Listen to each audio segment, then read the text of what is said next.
પાદરા તાલુકાના આર્મી જવાનને 21 વર્ષ સુધી દેશની સેવા પૂર્ણ કર્યા બાદ તેઓ નિવૃત્ત થતા આજરોજ પાદરા ખાતે આવી પહોંચતા તેઓનું ભારિયા સમાજ તેમજ પાદરા તાલુકાના તમામ લોકો દ્વારા છે તે ભવ્ય સ્વાગત કરવામાં આવ્યું અને સન્માન સમારોહ પણ યોજવામાં આવ્યો હતો।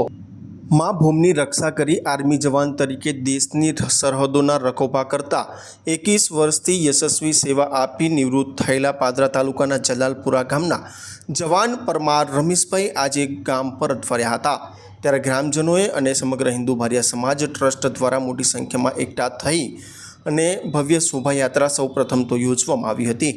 देशभक्तिना गीतों संगीत साथे भव्य शोभायात्रा योजी हती।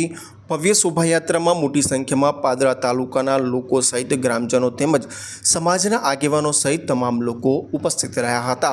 शोभायात्रा वडू गामेथी योजवामां आवी हती, ज्यां देशभक्तिना गीतोथी समग्र पंथक देशभक्तिना रंगे रंगायुं हतुं। त्यारे बात करवामां आवे तो जलालपुरा गामे आर्मी जवाननुं भव्य स्वागत करवामां आव्युं हतुं, त्यारे सन्मान समारोह योजवामां आव्यो हतो। योजायेल कार्यक्रम में पादराना धारासभ्य चैतन्यसिंह झाला तेमज समग्र हिंदू भारिया समाजना आगेवानो सहित तमाम लोको खास उपस्थित रह्या हता, ज्यां आर्मी जवाननुं सन्मान पण करवामां आव्युं हतुं। साथे साथे बात करवामां आवे तो धारासभ्य चैतन्यसिंह झाला सहित तमाम लोकोनी उपस्थिति जोवा मळी हती। त्यारे अन्य आर्मी जवानों साथे तमाम लोको उपस्थित रह्या हता। साथे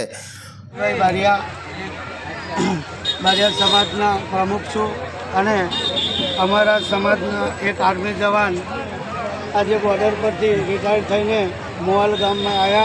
त्यारबाद समाजना दरेक अमरा समाजना आगेवानो दरेक भाईओए नक्की कर्युं कि आपणा समाजनुं जे जवान आवा छे एमनुं आपणे भव्य स्वागतम करीए अने रेली रूपे तेमना घरे लई जईए। त्यारबाद अमे बधा भेगा थया अने वडू मुकामे एक फंक्शन राख्युं ने त्यांथी रेली रूपे त्यां जईशुं अने अमरा वडोदरा जिल्लाना पादरा तालुकाना जे कंई आर्मी रिटायर थया छे बधाय भाईओने अमे आमंत्रण आप्युं छे अने एमने अमारी जे प्रसंग राख्यो अमे हाजरी आपे एमने हूँ खूब खूब आभारी छूँ। अने आज रोज के अमारो आर्मी जवान जे 20 वर्ष त्या नौकरी करीने सही सलामत आया छे एथी मोटुं अमारा माटे कंई नथी।